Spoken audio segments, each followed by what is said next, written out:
मिलकर इस लॉकडाउन के उद्देश्य को सफल बनाएं। हम सभी के एकजुट प्रयास से हमें और हमारे देश को इस संकट पर विजयी बना पाएगा। जय हिंद, जय Bharat. Hello there, my name is Mobi Raja and I am studying in class 8. Today I am going to perform an activity to verify the sum of interior angle of a polygon.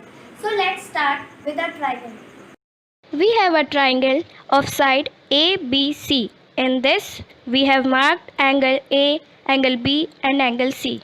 Let us first verify the sum of these three angles. For this, we have replicas of all three angles. A, B and C. Now, let us pick these replicas and arrange them on a straight line. From here, we can observe that the sum of these angles is 180 degree. We can express this 180 degree as 3 minus 2 into 180 degree equals to 180 degree, where 3 is the number of sides of polygon. In case of quadrilateral, it has 4 sides A, B, C and D. We can divide it into 2 mutually exclusive triangles by joining its diagonal. So let's join its diagonals.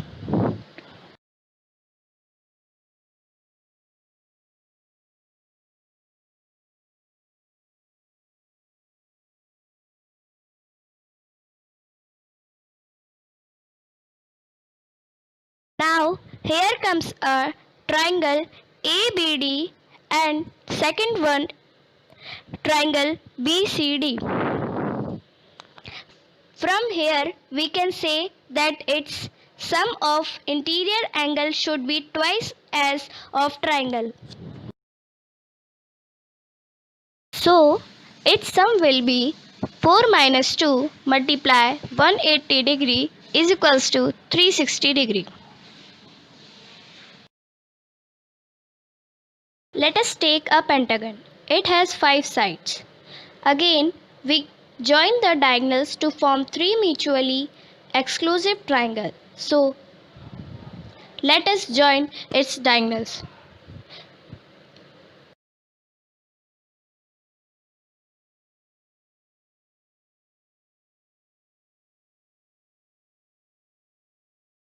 So, here we get 3 triangles. So, the sum will be equal to 3 times of as the sum of interior angle of triangle. So, for pentagon, its sum will be 5 minus 2 multiplied by 180 degree, which is equals to 540 degree.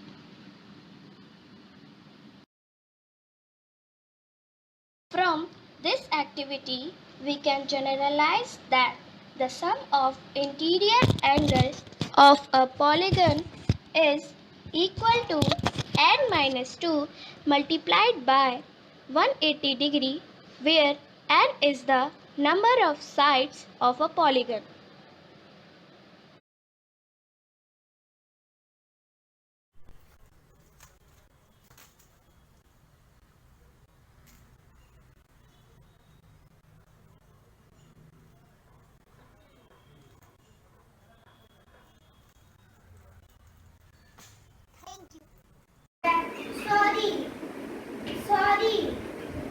Sorry. Please.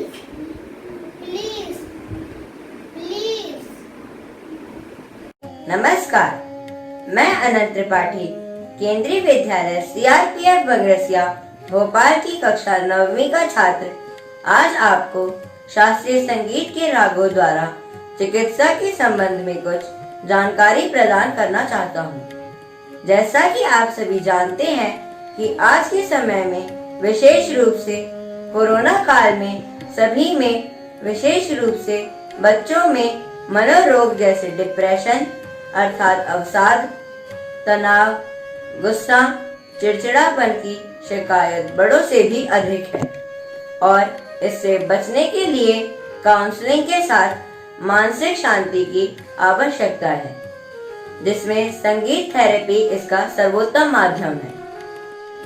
भारतीय शास्त्रीय संगीत में कुछ ऐसे राग हैं जिनका तंत्रिका तंत्र और स्नायु तंत्र पर सीधा प्रभाव पड़ता है। इनमें से एक बहुप्रचलित राग है राग बिहाग। गुणीजन ऐसा बताते हैं कि राग बिहाग गाने बजाने से ही नहीं बल्कि सुनने से भी मनोरोग जैसे डिप्रेशन, तनाव आदि में बहुत लाभ मिलता है।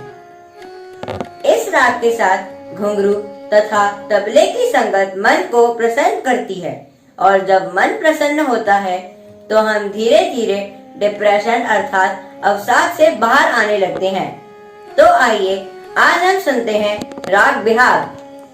पहले राग बिहाग का आरोह अवरोह एवं मुख्य स्वर समूह सुनते हैं। सा ग म प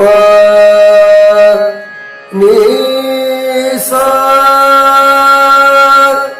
सा नि ध प म ग रे सा नि सा ग म प ग म ग रे सा। आइए अब सुनते हैं राग बिहाग में मध्य लय की शास्त्रीय बंदिश सब सखियां चालो प्रभु के दर्शन। सब सखियां चालो प्रभु के दर्शन, सब सखियां चालो प्रभु के दर्शन, सब सखियां चालो प्रभु के दर्शन। धन धन भाग सुफल होतनयन, सब सखियां चालो प्रभु के दर्शन। सोलह सिंगार सजो अति सुलक्षण, सोलह सिंगार सजो अति सुलक्षण। कुसुम सुगंधित हर रंग सुबसन, गिरिधर प्रभु के चरण नमन। आज करो अपनो तन मन धन, सब सखियां चालो प्रभु के दर्शन, सब सखियां चालो, सब सखियां चालो, सब सखियां चालो प्रभु के दर्शन।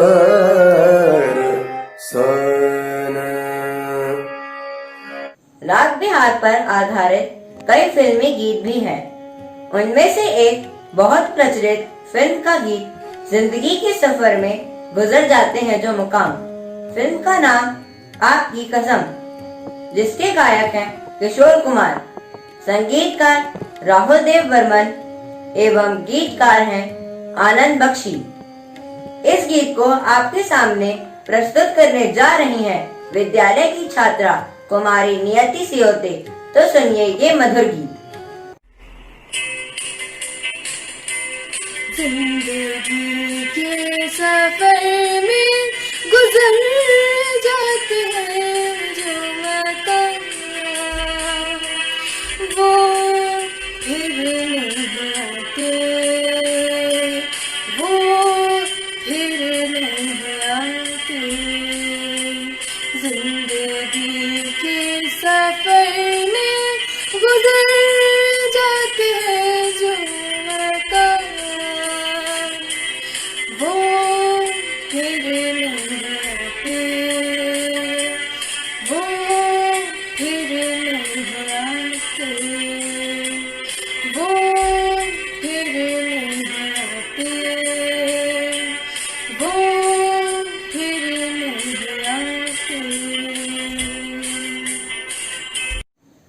आज हमने शास्त्रीय संगीत के रागों द्वारा चिकित्सा के रूप में राग बिहाग सुना, जो मनोरोग, डिप्रेशन आदि में बहुत लाभदायक है।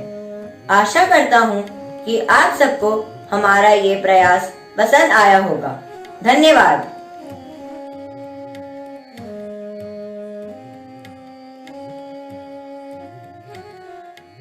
Friends, my name is Raj Pathan from class 9 from school Kendriya Vidyalaya Kasal.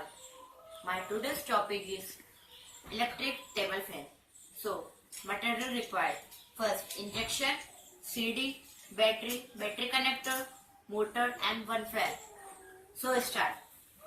We have to take this injection and cut from downside to paste this on CD like this. I have already pasted it. Then we have to paste this motor to the fan to start like this. Then we have to paste this battery on CD like this. Then we have to paste this motor and fan from the top of the injection.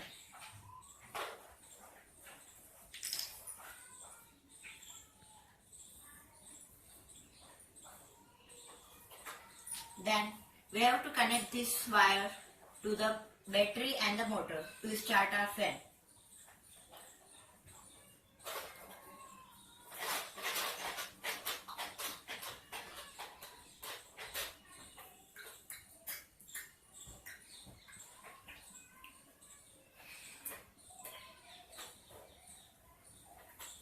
Like this, our fans work.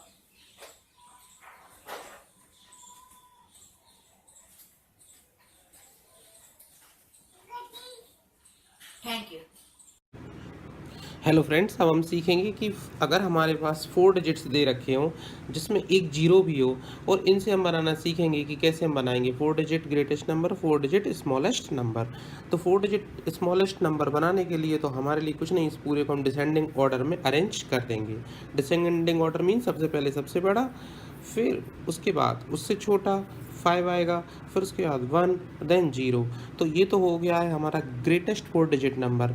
लेकिन जब कहा जाए कि इन्हीं 4 digit का use करना है, किसी को हटाना भी नहीं है, और हमें इससे स्मॉलेस्ट 4 डिजिट नंबर बनाना है। स्मॉलेस्ट 4 डिजिट बनाने के लिए हम लोग क्या करते हैं कि हम पहले जो हमने सीखा था पिछले वीडियो में कि हम सबको असेंडिंग ऑर्डर में अरेंज कर देते हैं, यानी सबसे पहले सबसे छोटा, फिर उससे बड़ा, फिर उससे भी बड़ा, और लास्ट में आएगा सबसे बड़ा नंबर, यानी 0, 1, 5, 9 अगर हमारे पास 4 डिजिट्स हों तो हम इस अरेंज में ऑर्डर। लेकिन इसमें एक चीज़ हम देखने को मिल रही है कि 0 तो सबसे आगे, इसका कोई इंपॉर्टेंस ही नहीं होता एक्चुअल में, तो ये 3 डिजिट नंबर है। तो हमें क्या करना पड़ेगा, इस 0 का इंपॉर्टेंस भी रहे और मिनिमम इंपॉर्टेंस रहे। तो इसका मिनिमम इंपॉर्टेंस कहाँ पर मिलेगा हमारे लिए, सेकंड नंबर पर। तो अब ये 4 डिजिट नंबर भी हो गया 1059, और ये 4 डिजिट्स का भी है। तो इस प्रकार से हम स्मॉलेस्ट 4 डिजिट नंबर बना सकते हैं जिसमें 0 दे रखा हो, यानी 0 सबसे आगे नहीं रखना है, उसको सेकंड नंबर पे रखना है। Thank you. आइए अब फिर से आपको लेकर चलते हैं ड्राइंग, पेंटिंग, क्राफ्ट और लाइन आर्ट, स्केच की दुनिया में। हमारे विद्यालय के बच्चों ने बहुत सुंदर सुंदर स्केचेस बनाए हैं, आप देख सकते हैं। और इसमें ये जो अभी आप स्केचेस देखने जा रहे हैं, जो पेंटिंग्स देखने जा रहे हैं, आदित्य राज 8वीं अ का बच्चा है जिसने बहुत सुंदर पेंटिंग्स बनाई है। और आदित्य राज ने पेंटिंग्स बहुत सुंदर बनाई है जिसमें हनुमान जी की पेंटिंग है। इसके अलावा ये जो आप गुलदस्ता देख रहे हैं, ये लक्ष्य ठाकुर 7th A का बच्चा है, इसने बनाया है। ये सुंदर सी मास्क वाली पेंटिंग आप देख रहे हैं जो जानवी सोलंकी 8th B की है। और ये नारियल जो बनाया है, ये भी सुंदर सी मटकी और नारियल, जानवी डोडिया 9th A से। दोनों गणेश जी बनाए हैं बहुत अच्छे। लाल अवनी मिश्रा 8th B इसने बनाया है। और आप देख सकते हैं डिम्पल वर्मा 7th B, इन्होंने भी बहुत ही सुंदर क्राफ्ट वर्क किया है।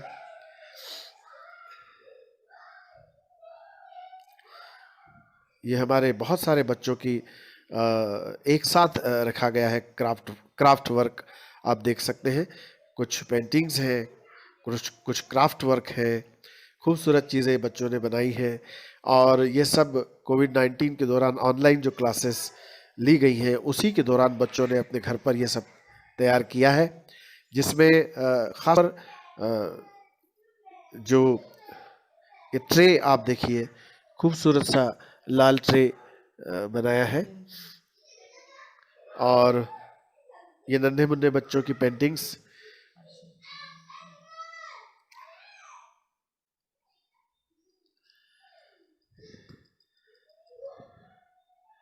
यहाँ पर आप देख सकते हैं छोटे बच्चों ने दृश्यों को चित्रित किया है।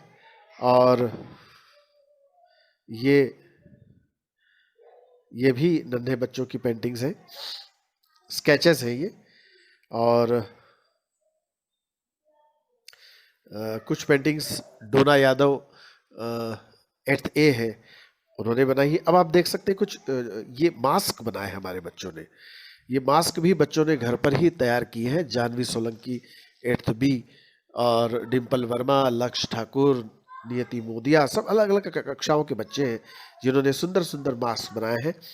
और ये भी एक मास्क है। अब आप देख सकते हैं ये डोना यादव की स्केच है, ये डोना यादव के द्वारा बनाया गया, जो कि 8th A की बच्ची है। ये मास्क बनाए हैं और ये सभी बहुत ही ज़रूरी चीज़ें आप देख सकते हैं कि जो अभी महामारी चल रही है उस दौरान भी सृजनात्मक कार्य भी साथ में चल रहा है। और ये बच्चों ने क्ले के जो बर्तन बनाए हैं, नियति मोदिया 7th A की बच्ची है ये, जिसने इसे बनाया है। और आर्ट वर्क देखिए दीवार पर टंगा हुआ, ये खूबसूरत सा कपड़ा, इस पर भी पेंटिंग्स भी हैं और बहुत सारे काम बच्चों ने किए हुए एक साथ रखे हुए आप देख सकते हैं। और आप बच्चों को सराहें। धन्यवाद।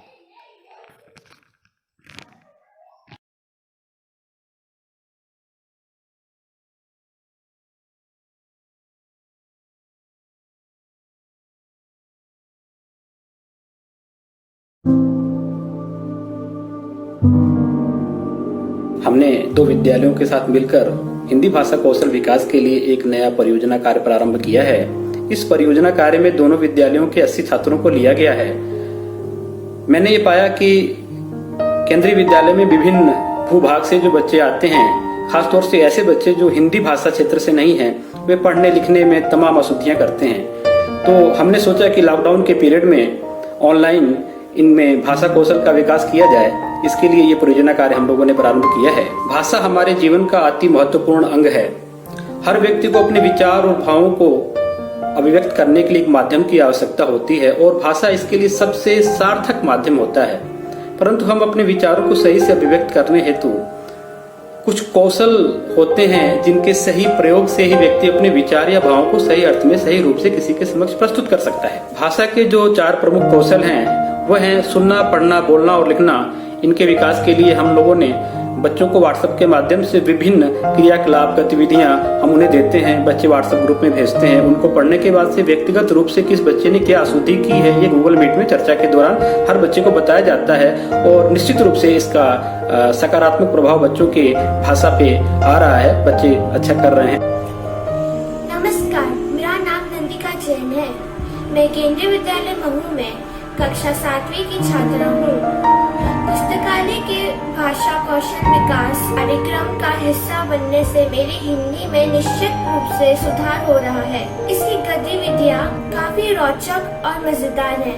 यदि हमारी भाषा पर पकड़ नहीं है तो उस भाषा में प्रस्तुत समस्त साहित्य हमारे लिए सिर्फ एक कागज मात्र है। हम उनकी अभिरुचि जागृत करने का प्रयास तो कर ही सकते हैं। इसी विषय के साथ में जो विचार मेरे मन में आया, मैंने श्री प्रमोद जी जो केंद्रीय विद्यालय महू के लाइब्रेरियन हैं उनसे विचार विमर्श किया और फलस्वरूप आज ये सामूहिक प्रयास आप सबके सामने है।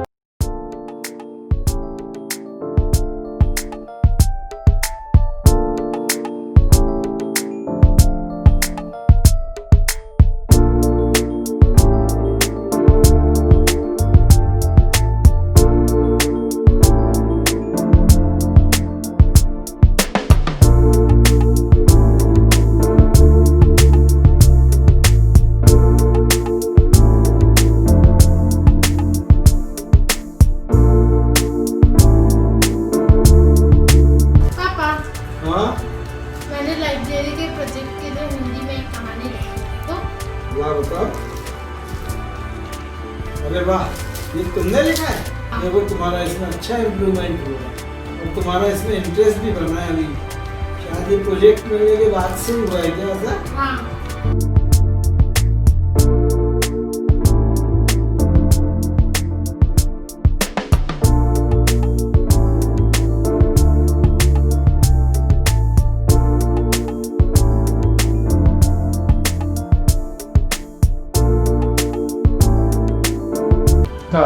मैं ध्रुव रघुवंशी का पिता हिम्मत सिंह रघुवंशी बोल रहा हूँ।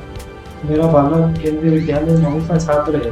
मैं जो परियोजना कार्य बच्चे कर रहे हैं, इससे भाषा के कौशल, लिखना, पढ़ना, बोलना आदि में प्रभावी सुधार हो रहा है। इस परियोजना को शुरू करने वाले शिक्षक बधाई के पात्र हैं। धन्यवाद। सबसे पहला चैलेंज तो इसमें यही आया कि जो कोरोना का कालखंड जो है, इसमें ऑनलाइन शिक्षा में बच्चों की सबसे बड़ी समस्या है कि वो टाइम कैसे निकालें। उनका रेगुलर टाइम टेबल चल रहा है, तो उस टाइम टेबल में से वो टाइम कैसे मैनेज करें और कैसे हमारे साथ जुड़ें। तो हमने उसके लिए ये डिसाइड किया कि हम जो भी एक्टिविटीज़ करेंगे वो हम सिर्फ शनिवार इतवार को करेंगे।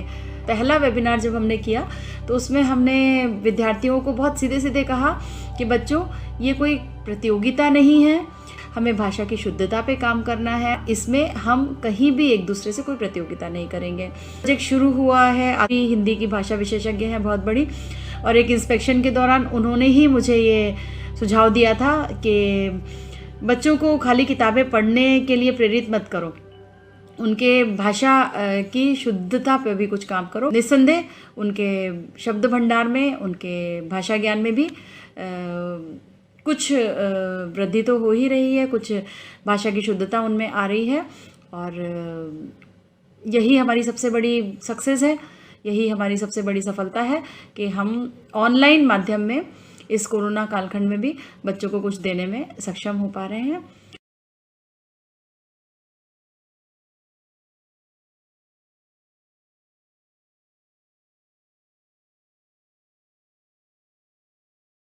कठपुतली गुस्से से उबली, कठपुतली गुस्से से उबली, बोली ये धागे क्यों हैं मेरे आगे पीछे, ये धागे क्यों हैं मेरे आगे पीछे, ये धागे तोड़ दो, ये धागे तोड़ दो, मुझे मेरे पाँव पर छोड़ दो, मुझे मेरे पाँव पर छोड़ दो, ये धागे तोड़ दो। सुनकर बोली और कठपुतलियाँ, सुनकर बोली और कठपुतलियाँ कि हाँ बहुत दिन हुए, कि हाँ बहुत दिन हुए, हमें अपने मन के छंद छुए, हमें अपने मन के छंद छुए, मगर पहली कठपुतली सोचने लगी, मगर पहली कठपुतली सोचने लगी, ये कैसी इच्छा मेरे मन में जागी, ये कैसी इच्छा मेरे मन में जागी। कठपुतली गुस्से से उबली, बोली ये धागे क्यों हैं मेरे आगे पीछे, इन्हें तोड़ दो इन्हें, मुझे मेरे पाँव पर छोड़ दो।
For example, this is a lesson for class 7 on data handling mode.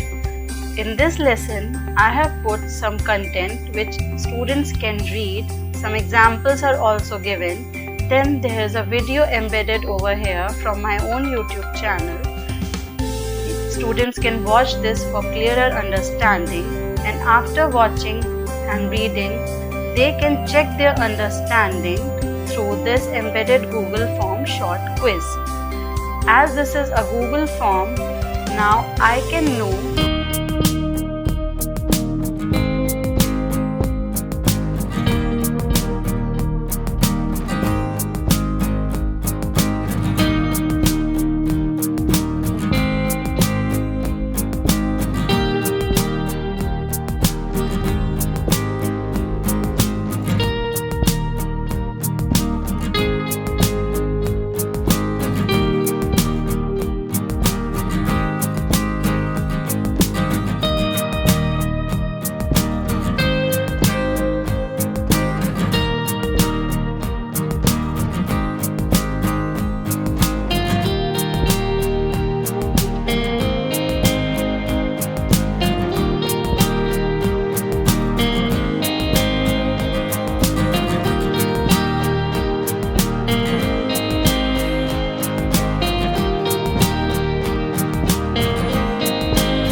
Hello everyone, my name is Manish Verma.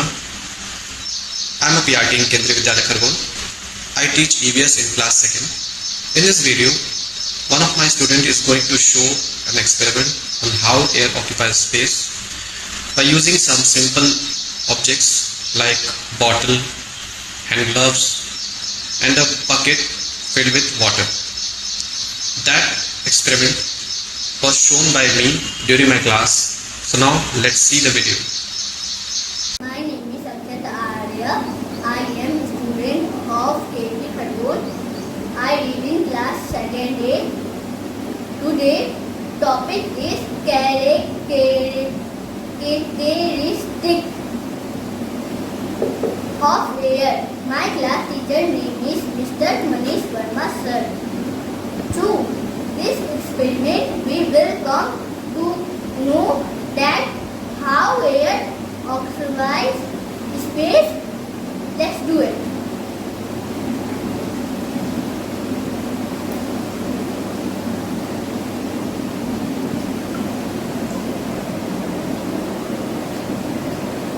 जैसा कि आप देख रहे हैं, जैसे ही मैं इसे पानी से बाहर निकालता हूँ, ये नीचे की तरफ हो जाता है और जैसे ही मैं इसे पानी में डालता हूँ, ये सीधा हो जाता है। तो इससे ये पता चलता है कि हवा भी जगह गिरती है। Thank you. Good morning all of you. Myself Aditya Singh Sanger from class 9th, Kendriya Vidyalaya Amba. This day is full of happiness to all over India. Our Baba Sahab Bhimrao Ambedkar's birthday ahead. As you know, to run a democratic country need constitution. In our Indian constitution, there are 6 types of fundamental rights. These are right to equality, right to freedom, right to against exploitation, right to freedom of religion, culture and education rights, right to constitutional remedies. Thank you and have a nice day.